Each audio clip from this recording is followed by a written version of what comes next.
May 29, 2023, a day etched into the memory of every living Nigerian. During his inauguration speech, President Bola Ahmed Tinubu declared, "Fuel subsidy is gone." With those few words, the economic reality for millions of Nigerians were instantly rewritten. What was promised as a necessary surgery for a healthier economy has for many felt like a slow burning crisis. Join me in the Diary of a Broken Man, where we dissect political, economic, and social issues concerning our country, Nigeria, and Africa as a whole. As usual, remember to subscribe, to like, to share, and to leave us a comment as it helps us to grow.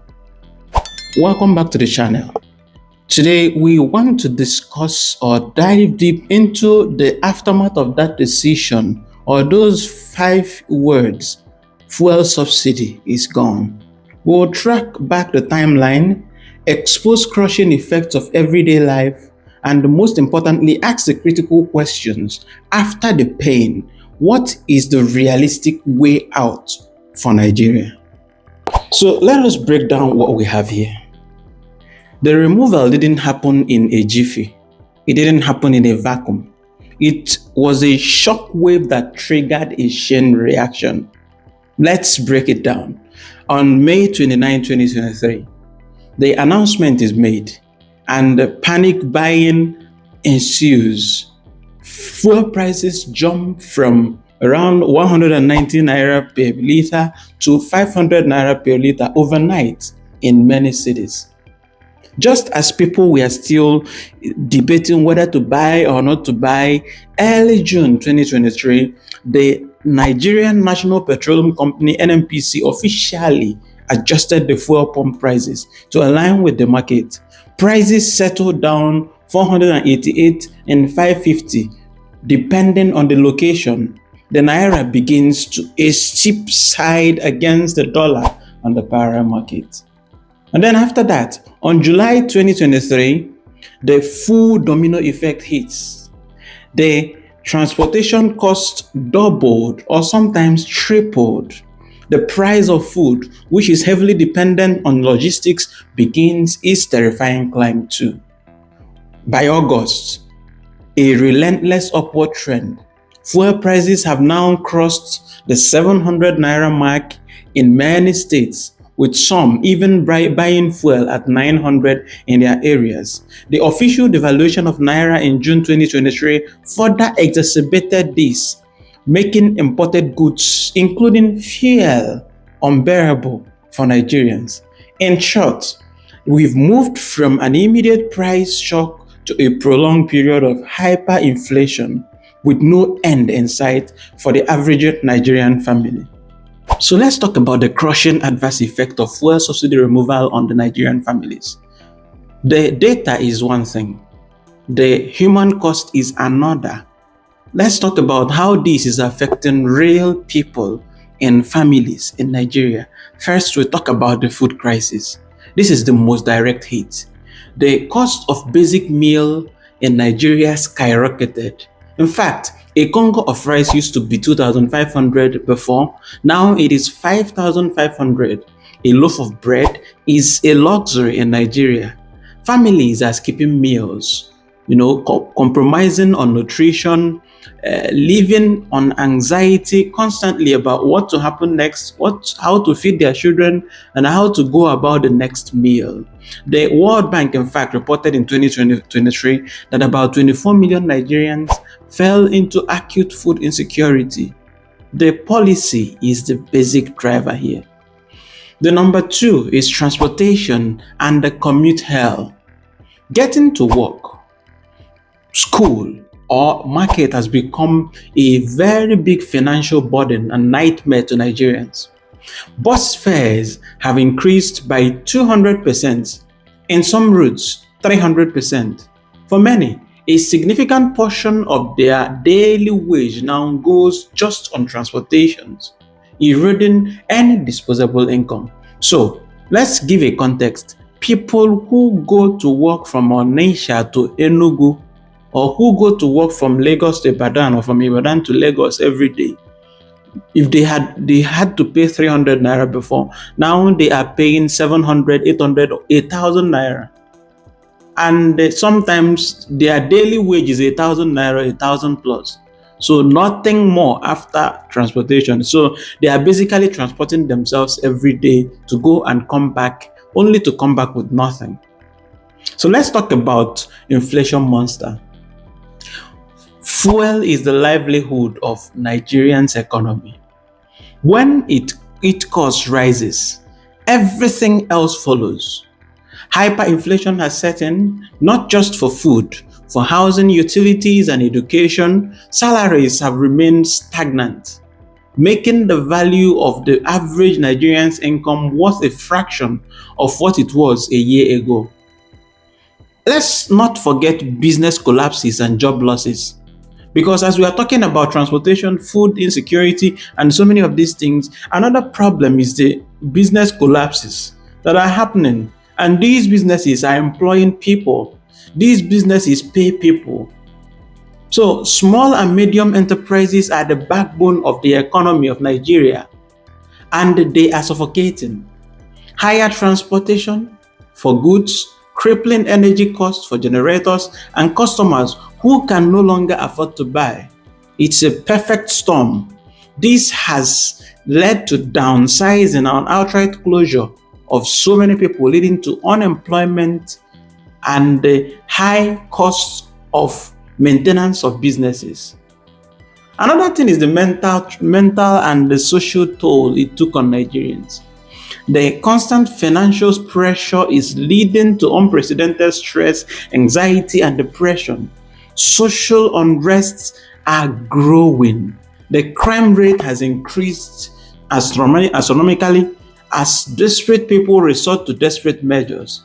The social fabric of the nation is under immense strain. We need to do something. But how did the government respond? That's another question we ask ourselves. They responded by palliatives, by wage awards, and the promise of CNG buses. This is the response of the APC-led government. So, in response to the backlash, the government of Nigeria has taken some steps towards the effectiveness of this debated topic, fuel subsidy removal. First is the palliative strategy. The federal government of Nigeria announced a 5 billion palliative package for each state and the distribution of grains. However, this has been widely criticized as insufficient, poorly distributed, and a mere drop in a large ocean. Many families never saw anything, by the way. Number two is the wage award. A 35,000 naira wage award for federal workers was announced. But what about those who are not employed in the federal sectors?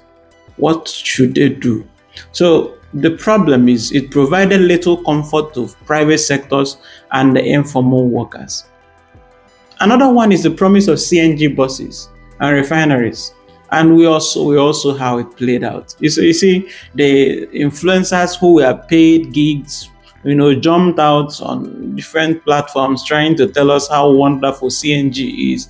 I see people in the UK, people in the United States, all of them depend on CNG. You see, the myopic nature of some of these people we call influencers in Nigeria. So the government has promised a fleet of compressed natural gas CNG buses to ease transportation costs, and it is working on revamping refineries. While these are good long-term ideas, the implementation has been so slow. Nigerians are suffering now, and promises for tomorrow don't put food on their table today. So where do we go from here? What next? What's the solution? I believe the solutions, even though they are complex, exist. The solution requires honesty. It requires political will, and it requires a clear plan. Number one is transparent and targeted palliative. The immediate relief is needed, but it must be smarter. It must be more secure, not the one that people go and die, stampede themselves to death. Instead of a one-off payment of cash or food, we need structured, transparent system. This could mean number one, direct cash transfers, using verified bank accounts and the BVN to provide monthly stipend to the poorest 40% of households in Nigeria, bypassing the state government and the local governments to avoid corruption. Number two, it could mean massive investment in public transportation, immensely subsidizing and deploying thousands of buses on major routes in every state capital to drastically bring down transportation costs.